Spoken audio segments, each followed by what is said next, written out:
Hi St Saviour's, Jess Bray here. I hope you've had the opportunity to watch Kirsty's part 1 of the Prodigal Son parable devotional. So Kirsty and I were chatting the other day and we were talking about the fact that she said she was saying that she feels a real affinity with the son in the Prodigal Son parable. And I said, that's interesting because following a book I read by Tim Keller called Prodigal God, I was identifying a little bit with the older brother. And so we agreed that we would do this 2-part devotional. So if you haven't seen her one, please do go and check it out. So I was brought up in a Christian home. My parents were church leaders. My dad was the lead elder and my mum ran the women's work. She also was on a national speakers list and she used to go around doing talks. And so church has been my whole life. And I became a Christian at 7 years old. I was originally at a Billy Graham crusade and wanted to go forward, but my nan wouldn't let me because there was too many steps. So I think it was the year later there was a crusade that came to Ipswich, and it was J. John, I believe, and that's when I became a Christian in my understanding of going forward at a big event, which was what I thought I had to do. And so church has been my whole life. We used to spend most of the day there on Sunday, and most of our social activities revolved around church life. And so it's very much been my story, and I've been at St Saviour's for 14 years, and in that time I've served on lots of different teams, done lots of different roles, and have willingly and joyfully served the church in that way. However, I'm also really conscious that when you've been on a journey of faith with God for your whole life, that sometimes some things can creep in. And I think that this story of the prodigal son and the older brother can speak into that. So obviously when Jesus was telling this story, he was telling it from the perspective of explaining what God is like, and some of the characteristics of God. But I think there's more for us to learn in it than that. And maybe you, like me, have spent a lot of time in church, have served God in many different ways over the years. And maybe some of the things I'm going to point out today will resonate with you. So I'm going to read a bit from the parable. So you remember in the story, the younger son has asked for his inheritance. He's gone off, he's squandered the money. He's got nothing left. And he decides to go back and plead with his father to be like a servant in his household. But as he's approaching, his father's watching from a long way off, and he goes running to him, welcomes him back into the home, and throws this big party celebration. So it's Luke chapter 15, and I'm going to start from verse 25.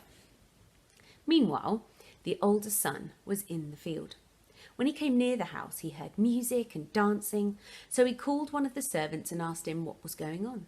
Your brother has come home, he replied, and your father has killed the fattened calf because he has him back safe and sound. The older brother became angry and refused to go in. So his father went out and pleaded with him. But he answered his father, Look, all these years I've been slaving for you and never disobeyed your orders. Yet you never gave me even a young goat so I could celebrate with my friends. But when this son of yours, who has squandered your property with prostitutes, comes home, you kill the fattened calf for him. My son, the father says, you are always with me and everything I have is yours. But we had to celebrate and be glad because this brother of yours was dead and is alive again. He was lost and is found. Now, I'm going to confess to some things. I'm going to tell you some things that I've experienced in my Christian walk. And I think there have definitely been times when I have looked at those who've come in with the prodigal son story with judgment. I haven't got a prodigal son story to tell of my own. I haven't had the big walking away from God and then coming back and being received back moment. Instead, I've just been there, always, generally, just been there. And I think I can definitely relate to that feeling of going, well, hang on a minute, how come we celebrate so much? Didn't they go off and do some terrible stuff? How come we get to celebrate them so much? And an element of judgment, an element of perhaps resentment. And, it's really interesting because reading it back again, I find it how incredibly shocking and disrespectful the older brother's reaction is. Although we can read it and relate to it, it's actually really, really awful, because this is his father welcoming back his brother, and his reaction is to get angry and make it about him. But what does the father do in the story? He doesn't get cross with him. He doesn't give him what he deserves. He goes outside and pleads with him. And I think, I can draw some parallels again. God is there always wanting us to come back to him. And we may even be in his house. But if our hearts aren't turned towards him, his plea for us is to come back in and enjoy and celebrate. And I think what that reveals is that it's really possible sometimes to still be in the church life, acting and serving, but not necessarily doing it out of an overwhelming place of love for the father. It doesn't sound in this story like the older son was doing his work out of a sense of love for his father. If anything, he was probably doing it out of duty, or possibly for the inheritance that he would one day receive, but rather than doing it out of love. And I think, again, we need to query sometimes in our own service and our own actions what our motives are. And I've definitely had times when I've had to stop and reflect and ask myself the question, why am I doing this? What's it for?